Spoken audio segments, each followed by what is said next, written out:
Great start, Jimmy. Because what a lot of these Bernie people, what they have become is essentially Democrats. I was not a Democrat, and what a lot of people who criticize RBN, they always fail to leave out. I quit my job and I canvassed for over 3 states, knocked on thousands of doors for Bernie Sanders. Not many people have done more for the Bernie Sanders movement than I did, and that's just a fact. That's a fact. And guys, I'm telling you guys right now, Jimmy got me fired up too. I did not sign up for this. I did not sign up for this. I admit I was tricked. I thought that we was organizing a movement to resist the two-party duopoly. We were just using the strategy of using the Democratic Party infrastructure, but that was not their goal. Their goal was to become Democratic Party insiders. So as someone who was a part of that movement, I'm done. Like voting for NATO, voting to bust unions, voting for Nancy Pelosi and Hakeem Jeffries, Jimmy. That was never part of the deal. They're never going to do. And I mean, it is just stunning what has happened. But what's more stunning is the people who used to be part of the Bernie movement, like you and me, but the other people, like TYT, like Kyle Kalinske and Rachel, and all those people who were on board with Bernie Sanders are now just like Bernie Sanders, sucking the cock of the oligarchy and propping up war pigs. That's what they are. Bernie Sanders and the squad are fucking war pigs. Okay, and we have to call them war pigs. Bernie is a war pig, and when you vote for them, you're voting for war fucking pigs. You should be opposing them. If you're a war pig, you are not. You're the opposite of a goddamn progressive. So what happened to the rest of the people? All of a sudden, now I stayed consistent. You know, somebody put a video together showing how Humanist Report and Jordan Sheridan, how they completely flipped the script on themselves. How they used to sound like us, and now they sound like Cenk Uygur and David Sirota and Ryan Grimm, making apologies for politicians constantly and shaming activists. So what they do is they shit on activists, like when you did your general strike summit, they shit on that. Like when we did force the vote, they shit on that. It's the craziest fucking thing I've ever seen. Well, it's not crazy once you know what's going on. These people are in the establishment. They are the establishment. You don't take checks from billionaires and you don't get $24 million from right wingers, and then you're a fucking lefty progressive. So, and Bernie Sanders completely folded his organization, his movement, into a pro-war, anti-worker party. And he makes no excuses for it. In fact, what he does is when people show up to protest him about his war piggery, he shames them and smears activists, peace activists. Bernie Sanders smears peace activists and asks them who's paying them. Bernie Sanders says that. By the way, he stopped saying millionaires and billionaires. Isn't that weird? He stopped saying millionaires and billionaires? Because Joe Biden had, 100,000 billionaires giving him fucking money, and that's his good friend. Where is Bernie Sanders' criticism of Joe Biden right now? It is non-existent. Bernie Sanders is a war pig who is now turned into the enemy of fucking workers because he won't stand up against this goddamn party that he keeps funneling revolutionary energy into it. And just like Shama Sawant says, the road for progressives inside the Democratic Party leads to a goddamn graveyard. Bernie Sanders knows that. Everybody at TYT knows that. Kyle Kalinske knows. All those fucking people know that. But they're going to go along because they are nutless, gutless fucking wonders, and they're the farthest thing from revolutionaries, and that's what we need right now. They don't even understand what revolution is. They have no idea. They are incrementalists. We thought we were done with incrementalism in 2016, and now they hail it as being the most grown-up thing in the world you can do. It's unbelievable. These people don't have the balls to stand up against big pharma or criminals like fucking Fauci. They never had the balls to stand up against that shit. I did it. Turns out I was 100% fucking right, just like I was right about fucking Russiagate and Syria and now Ukraine. These fucking war pigs are not fucking progressives, and we gotta get out of the goddamn Democratic and Republican Party. Let me chime in, Nick, really quick. And Jimmy, good to meet you. I think this is our first time on camera. I want to speak to what you said earlier, which was you alluded to the culture war. Like, do we want to talk about culture war? Do we? And let me get your take on what I think this is. I think what And now the GOP, this is their political sort of strategy. What they do in order, because this is the ruling class, this is how they work the red arm of it, is that they use the Republican Party to use these, to start these wedge, or whoever starts it, but there's these wedge culture issues in order to separate specifically the white worker from everybody else. That's their intention. So these culture war things that are happening, and then if you notice to who you spoke to, Jimmy, you said TYT, the Majority Report, Sam Cedars, now even Jordan Sheraton, which is crazy, is now leaning heavily into culture war. But what is your thought as the GOP? This is their strategy, because this is the strategy. Now walk with me with this logic, everybody in the audience, is that the newest left thing the GOP uses so that they can separate the white worker from everybody else.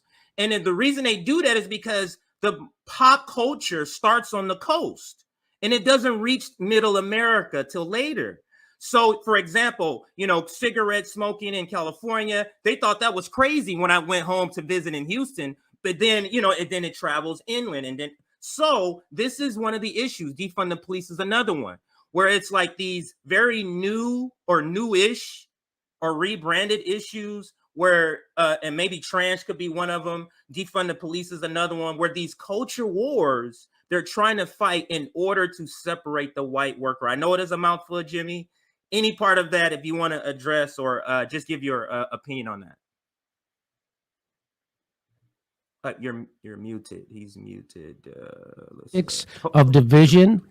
They have the politics of identity politics, and they have the politics of blaming Russia.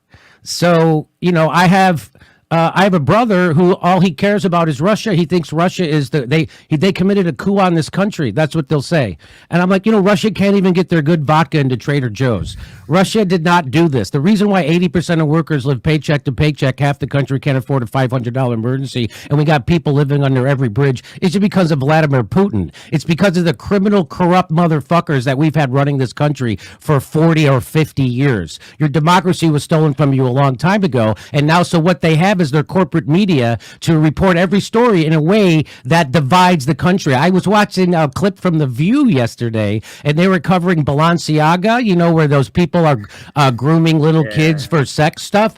And they immediately took that story and they made it into an anti-Trump story. I'm like, what the fuck does Trump have to do with this? So no matter what the story is, they're going to report it in a way that divides the country. No matter if it's the border crisis, no matter if it's climate change, no matter if it's vaccines, no matter, Trump still wants, he's the one who developed the goddamn vaccine, right, and he still wants credit for it, and they still call him and his followers anti-vaxxers. So no matter what it is, they're going to like Kyle Rittenhouse shot 3 white people. They'll tell you he shot 3 black people. So no matter how they're going to report this story, no matter what the story is, they're going to report it in a way that divides the country. And so that's all they have left. And that's all and identity politics. And I have to explain to people what I mean when I say identity politics is they put a person from a marginalized group in charge of fixing the problem with no intention of ever fixing it, so you don't talk about it anymore. And my joke that I do in my act is if it was 1860,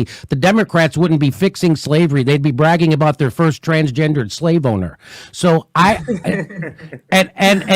where we are right now. That's exactly what they're doing. They're not, if they're not making life better for black and brown people, they're pretending they are. You know what would help black and brown people more than anything? Medicare. How about a living wage? How about ending those wars and investing that money back here? How about getting rid of the fucking industrial prison complex? That's the kind of shit that would help black and brown people. But you want to scream fascist at half the country while you are actually committing fascism, which is what this screwing of the railroad workers was. And everybody came together except one progressive in the House. Everybody came together to be fascists. So when they scream fascist, that's just because they have nothing to offer you to run on. The Democrats aren't going to give you a living wage. They're not going to give you health care. They're not going to end those wars. They're not going to deconstruct the prison complex. They're not going to fucking defund the police. They're not going to do any of that shit.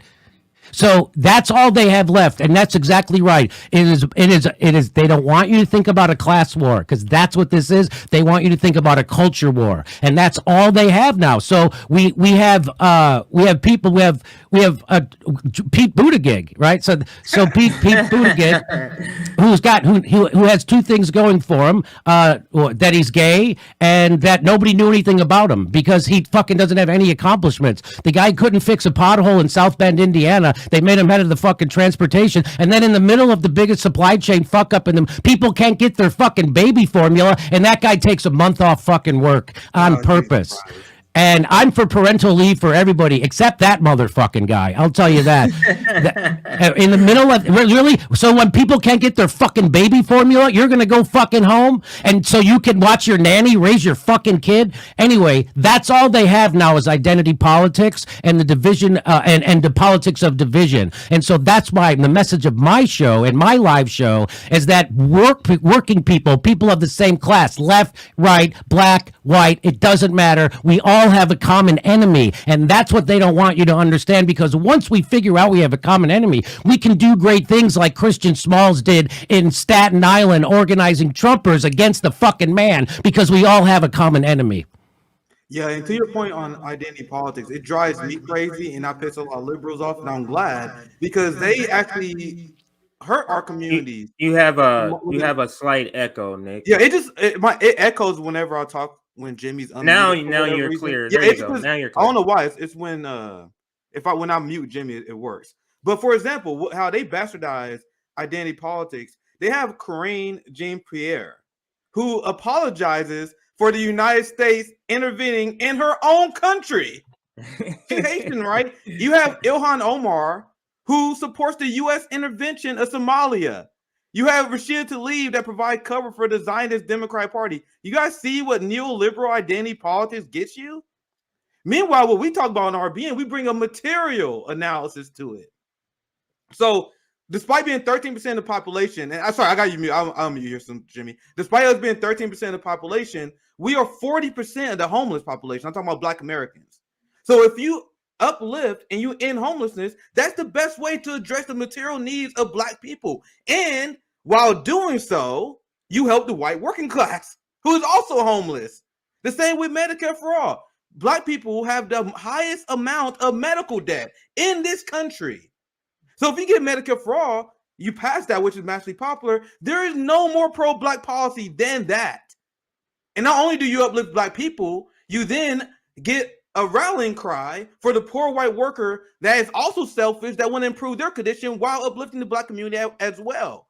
So the establishment, knowing this, demonize anyone who want to make a connection with people, even if they had disagreements. Like we now Jimmy Dore, people now, oh my God, you have a Jimmy Dore on. We had Glenn Greenwald on. Oh my God, you had Glenn Greenwald on. How dare divided? Wait, Jimmy. That's how they keep us divided. That's right. They don't want to talk about the policy. What policy that Jimmy Dore pushes don't you like? There isn't one. I'm for Medicare.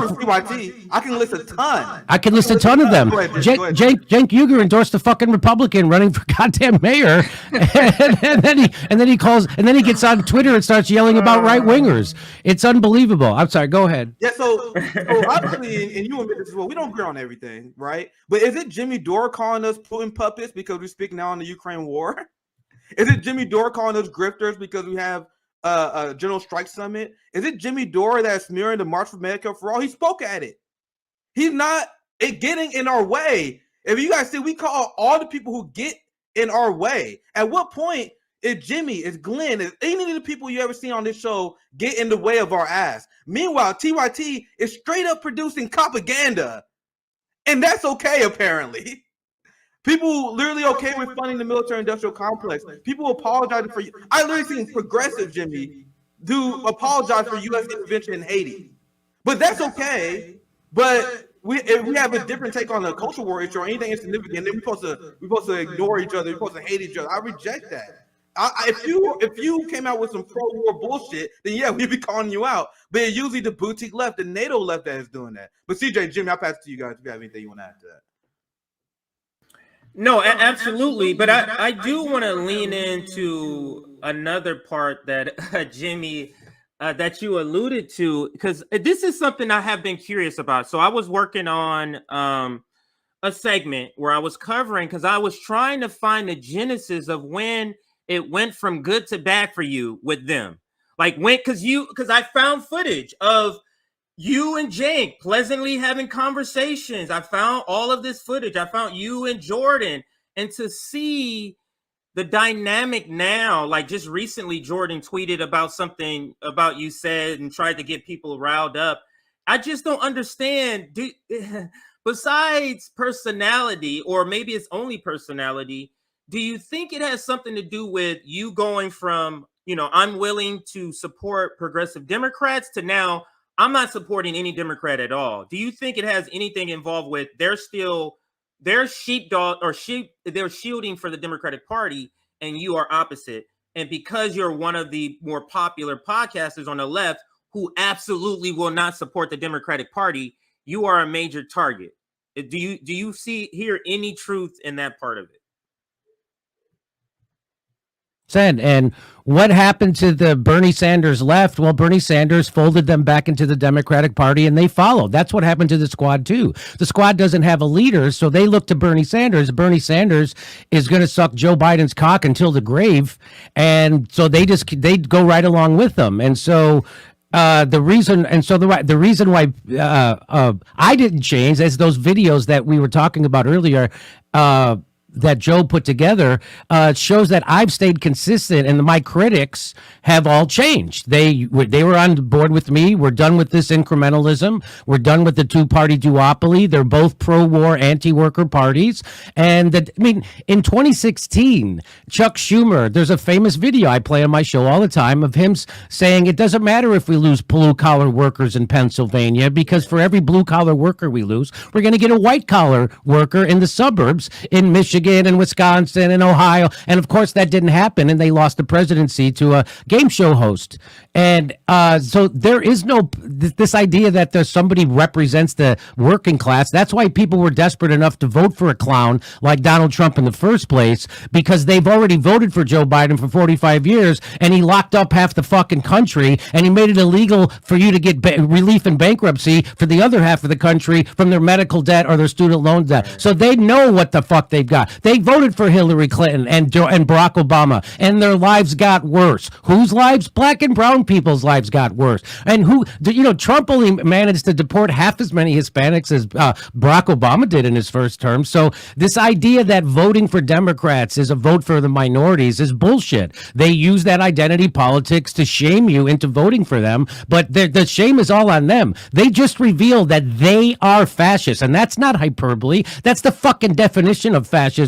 The government intervening for a fucking corporation to screw the citizen. That's exactly what Mussolini said fascism is, and that's what the Democratic Party is. So then don't ever let them call somebody else. That's a big buzzword now. We have to your first order of business is to fight fascists. Well, then you should be fighting the Democratic Party, because they're the fascist party that's in control right now.